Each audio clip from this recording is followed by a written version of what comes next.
उसका एक मॉडल उत्तर प्रदेश ने दिया है। वो मॉडल है स्वदेशी का।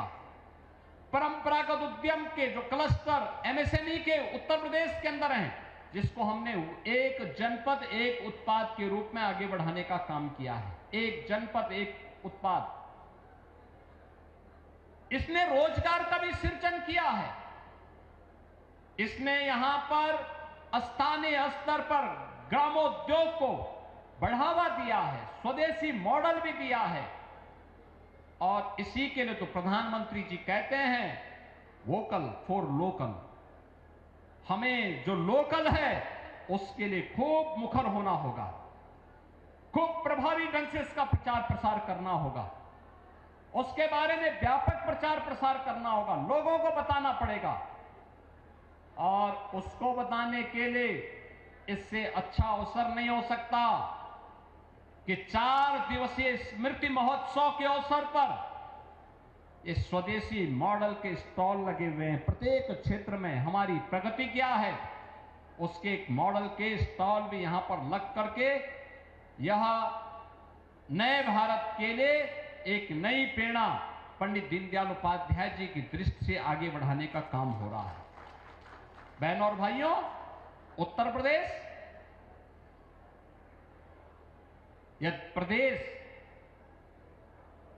जब यह देश आजाद हुआ था, देश का सबसे संपन्न राज्यों में गिना जाता था। देश की अर्थव्यवस्था में उत्तर प्रदेश का शेयर 14% हुआ करता था, लेकिन यह घटता गया, धीरे धीरे करके घटता गया। उत्तर प्रदेश जो नंबर 1 की अर्थव्यवस्था 1947 से 1960 के बीच था, हम लोग जब 17 में आए तब उत्तर प्रदेश देश की 7वीं 8वीं अर्थव्यवस्था रह गया था। और पिछले 8 वर्ष के अंदर प्रधानमंत्री मोदी जी के मार्गदर्शन में जो एक नए सिरे से कार्य होना प्रारंभ हुआ है, आज उसका परिणाम है कि उत्तर प्रदेश के अंदर इन 8 वर्षों में हम उत्तर प्रदेश को फिर से देश की नंबर 2 की अर्थव्यवस्था बनाने में सफल हुए हैं। ये नंबर 2 की अर्थव्यवस्था बनाने का जो योगदान है, इसमें जो महत्वपूर्ण भूमिका का निर्वहन जिन कार्यों से हुआ है, उनमें से एक है 1 डिस्ट्रिक्ट 1 प्रोडक्ट की योजना, 1 डिस्ट्रिक्ट 1 प्रोडक्ट की स्कीम, यानी जिसके एक जनपद एक उत्पाद का ये एक स्वदेशी मॉडल है। हमारा हस्तशिल्पी, हमारा कारीगर जो भी उत्पाद बनाता है, अगर हम उसको खरीदते हैं, उसके लिए बाजार उपलब्ध करवाते हैं, तो हमारा पैसा हमारे हस्तशिल्पी और कारीगरों के जेब में जाएगा, वह देश के विकास में लगेगा। अगर हम विदेशी वस्तु खरीदते हैं, उसका मुनाफा विदेशों में जाएगा और फिर वही मुनाफा भारत के अंदर आकर के आतंकवाद के खिलाफ, उग्रवाद के खिलाफ, आतंकवाद के खिलाफ इस्तेमाल हो सकता है। इसीलिए कहा जा रहा है कि स्वदेशी वस्तुओं को हमें खरीदना चाहिए। उसको हम खरीदेंगे, हमारा पैसा हमारे देश में हमारे ही हस्तशिल्पी और कारीगरों की खुशहाली का आधार बनेगा और खुशहाली का आधार बनकर के भारत को समृद्ध और सशक्त बनाने में योगदान देगा। लेकिन अगर हमारा पैसा विदेशी कमा करके मुनाफा कमा के लेता है, तो मान करके चलिए कि हमारे पैसे का इस्तेमाल हमारे खिलाफ साजिश रचने के लिए, कहीं आतंकवाद में, कहीं नक्सलवाद में, कहीं उग्रवाद में इस पैसे का दुरुपयोग होगा और फिर भारत को कमजोर करने की वे सभी षड्यंत्र इसके माध्यम से होंगे। और इसी के लिए आज हम सब आपसे कहने के लिए भी आए हैं। पर्व और त्योहार आने वाले हैं, 4 दिनों तक स्मृति महोत्सव चलेगा और 4 दिनों के बाद 5वें दिन यानी 22 सितंबर शारदीय नवरात्रि का पहला दिन होगा और शारदीय नवरात्रि की प्रथम तिथि से लेकर के नवमी तक जगत जननी मां भगवती के अनुष्ठान की नवरात्रि के आयोजन और नवरात्रि के बाद फिर विजयादशमी, ये क्रम चलेगा, ये क्रम चलेगा। और इस क्रम के साथ जुड़ते हुए विजयादशमी के अवसर पर, दीपावली के अवसर पर, नवरात्रि के अवसर पर हर भारतीय और हर सनातन धर्मावलंबी अपने किसी भी मेहमान के साथ, किसी भी अतिथि के साथ जुड़ता है तो गिफ्ट स्वरूप कुछ देना चाहता है, तो हमारा प्रयास होना चाहिए कि हम स्वदेशी वस्तु को ही उन्हें गिफ्ट के रूप में प्रदान करें। आप किसी के घर में जाते हैं, अगर यहां के हस्तशिल्पी और कारीगरों के द्वारा बनाए गए उत्पाद को, उनके प्रोडक्ट को गिफ्ट के रूप में देते हैं तो वह, उसको भी अच्छा लगेगा, उसमें स्वदेशी का भाव भी होगा, वह पैसा हमारे हस्तशिल्पी और कारीगरों के पास जाएगा। हम यहां मथुरा में हैं, मथुरा में किसी से मिलने के लिए जा रहे हैं, दीनदयाल धाम में बने हुए गौ उत्पाद को अगर हम किसी को गिफ्ट के रूप में देते हैं तो उससे उसका लाभ ही होगा और उसका लाभ के साथ साथ इस उत्पाद का प्रचार भी होगा।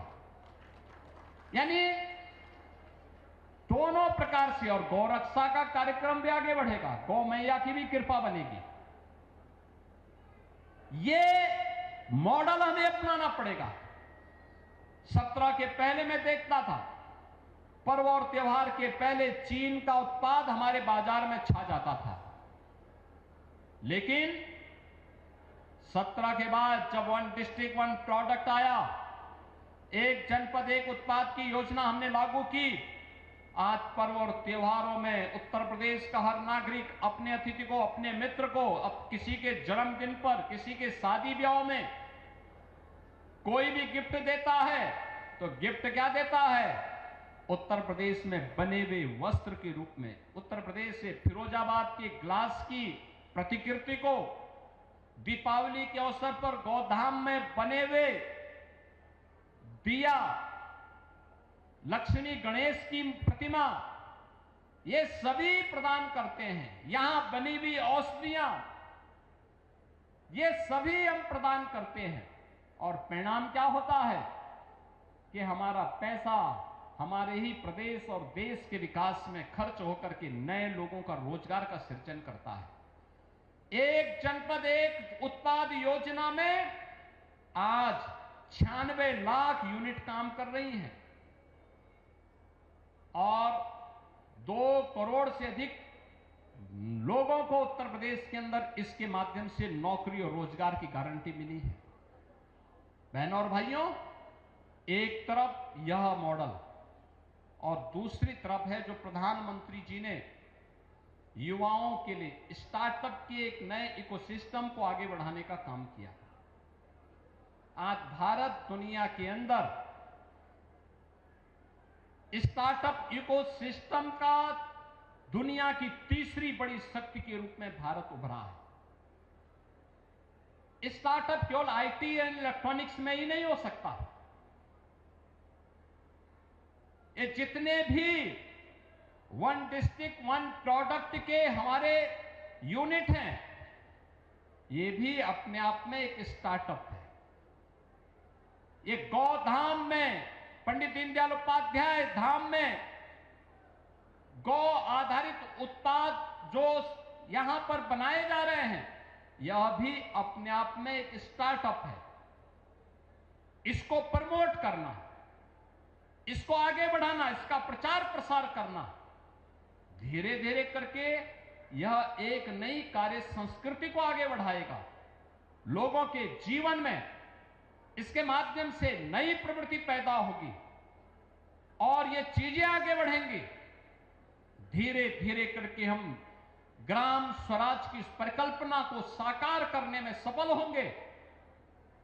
जो अंत्योदय के प्रणेता पंडित दीनदयाल उपाध्याय जी ने आज से 70 साल पहले, 60 साल पहले देखा था और उत्तर प्रदेश और देशवासियों को दिया था।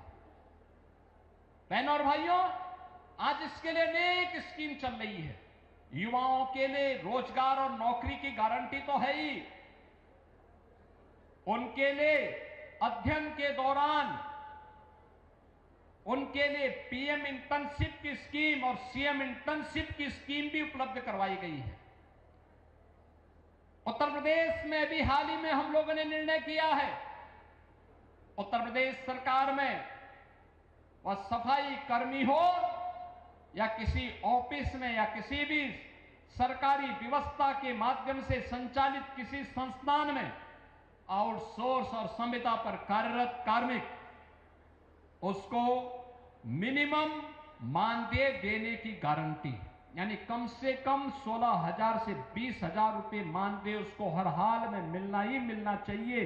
इसकी गारंटी अब सरकार देने जा रही है और कोई उसमें मानदेय को कम नहीं कर सकता। कोई करेगा तो उसके खिलाफ सरकार त्वरित कार्रवाई कर देगी।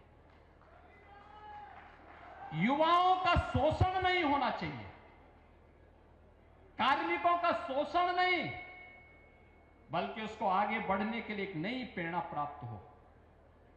एक नई स्कीम युवाओं के लिए चलाई गई, सीएम युवा उद्यमी स्कीम।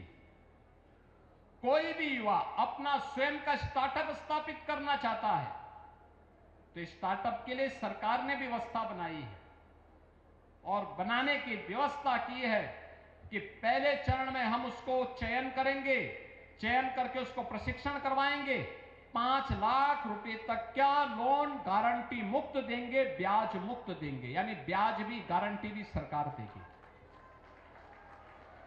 और मुझे बताते हुए प्रसन्नता है कि 70,000 से अधिक युवाओं ने अब तक इससे लोन ले लिया है। जनवरी से लेकर अब तक हमें 1 लाख युवाओं को देना था, 70,000 अभी पूरे हो गए। अगर वह मूलधन जिसमें मार्जिन मनी 10% सरकार दे रही है और बाकी पैसा वह समय पे वापस करता है तो अगली बार उसे 7.5 लाख रुपए गारंटी मुक्त और ब्याज मुक्त प्राप्त होगा।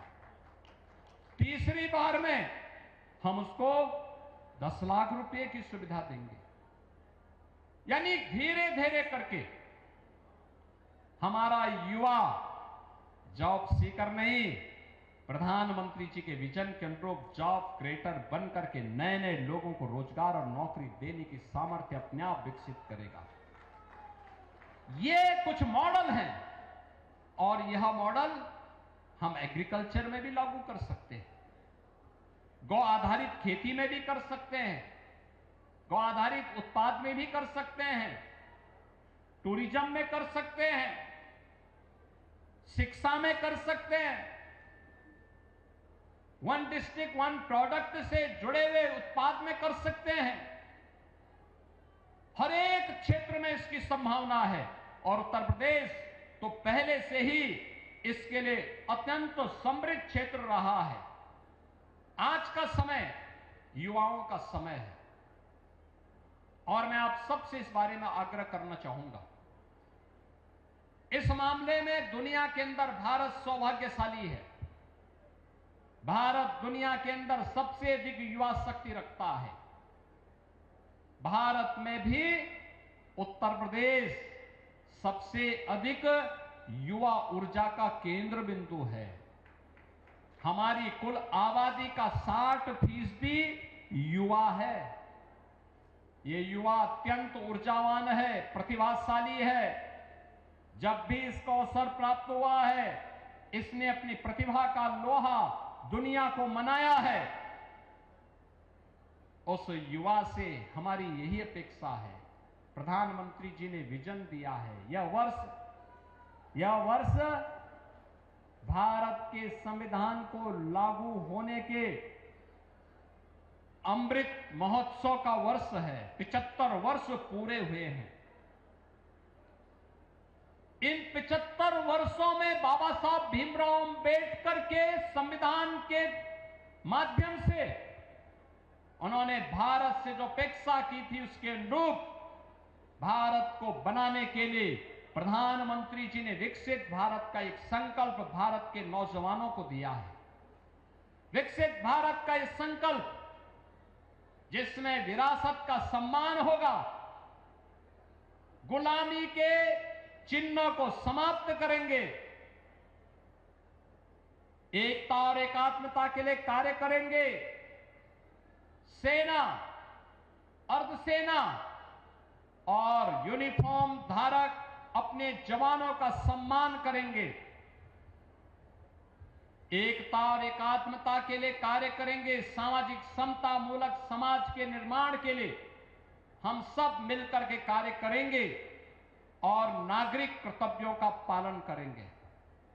नागरिक कर्तव्य का मतलब जो जिस क्षेत्र में है, शिक्षा के क्षेत्र में, स्वास्थ्य के क्षेत्र में, कृषि और जल संसाधन के क्षेत्र में, किसी भी क्षेत्र में जो व्यक्ति कार्य कर रहा है, अपने कर्तव्यों का ईमानदारी पूर्वक निर्वहन करते हुए राष्ट्र प्रथम भाव के साथ अपने जीवन का मंत्र बना करके जब हम कार्य करेंगे तो 2047 में जब देश अपनी आजादी का शताब्दी महोत्सव मना रहा होगा, तो शताब्दी महोत्सव के अवसर पर भारत दुनिया का सबसे बड़ी ताकत होगी, सबसे बड़ी विकसित देश के रूप में भारत अपने आप को स्थापित कर चुका होगा।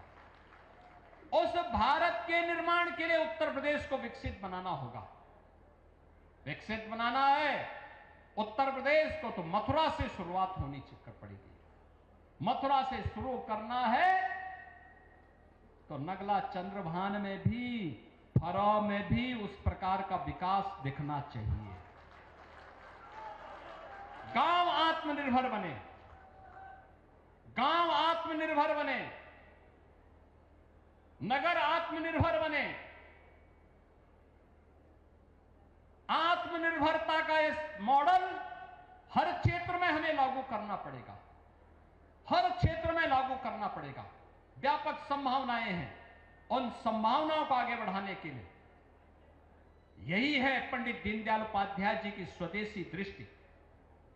प्रावलंबन नहीं, दूसरों पर निर्भरता नहीं, बल्कि स्वदेशी मॉडल हम देंगे और आत्मनिर्भरता का वो मॉडल देंगे।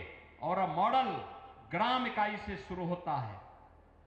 ग्राम इकाई आत्मनिर्भर हो जाएगी, नगर इकाई आत्मनिर्भर हो जाएगी, तो जनपद अपने आप ही आत्मनिर्भर और विकसित हो जाएगा।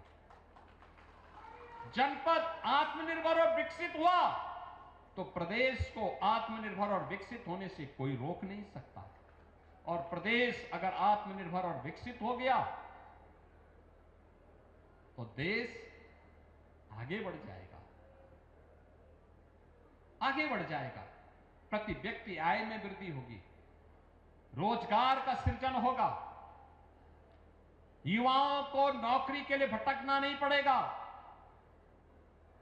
इन पंच प्रण को जीवन का मंत्र मान करके अगर हर भारतवासी कार्य करने लग जाएगा, कोई कारण नहीं कि पंडित जी की विजन के अनुरूप हम भारत को दुनिया की नंबर 1 ताकत बनाने में अवश्य सफल होंगे। इसमें कोई संदेह किसी भी भारतीय को नहीं होना चाहिए। और आज जब हम पंडित दीनदयाल उपाध्याय जी की स्मृति महोत्सव के अवसर पर आए हैं, हम अंग्रेजी तिथि के अनुसार 25 सितंबर की तिथि को पंडित दीनदयाल उपाध्याय जी के जन्मोत्सव के रूप में मनाते हैं। लेकिन उनकी पावन जन्मभूमि में, उनकी पावन जन्मभूमि में अश्विन कृष्ण त्रयोदशी जो हमारी पंचांग की तिथि है, उसके अनुसार उनके पावन जन्मदिन के कार्यक्रम के साथ हम सबको जुड़ने का अवसर प्राप्त होता है। और आज पंचांग की तिथि के अनुसार हम लोग पंडित दीनदयाल उपाध्याय जी की पावन जन्मोत्सव के कार्यक्रम के साथ जुड़ रहे हैं। मैं इस अवसर पर पंडित दीनदयाल उपाध्याय जी की स्मृतियों को नमन करता हूं। प्रदेश सरकार की ओर से उनकी स्मृतियों को नमन करते हुए विनम्र श्रद्धांजलि अर्पित करता हूं। बहनों और भाइयों, इस अवसर पर मुझे दो बातें कहनी है। एक, यहां पर जो पहले से नगला संजा अकोस मार्ग पर एक पुल था जो बह गया था, हम लोगों ने उसको अपनी स्वीकृति दे दी है और बहुत शीघ्र उसका निर्माण का कार्य यहां पर प्रारंभ होगा।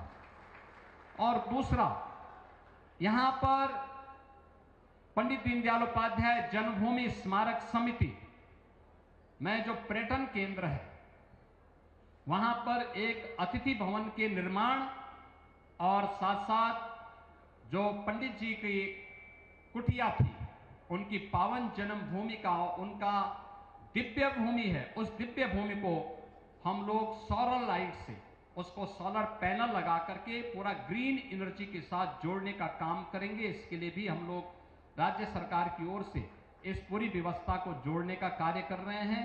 आज के इस अवसर पर एक बार फिर से मैं पंडित दीनदयाल उपाध्याय जी की इस पावन स्मृति महोत्सव के अवसर पर उनकी स्मृतियों को नमन करते हुए विनम्र श्रद्धांजलि अर्पित करता हूं और उनकी प्रेरणा विकसित भारत के सपने को साकार करने में हम सबको के लिए सहायक होगी। इस विश्वास के साथ आप सभी को मैं आगामी शारदीय नवरात्रि और विजयादशमी की हृदय से बधाई देता हूं। मंगल में शुभकामनाएं आप सबके प्रति व्यक्त करते हुए अपनी वाणी को यहीं पर विराम देता हूं।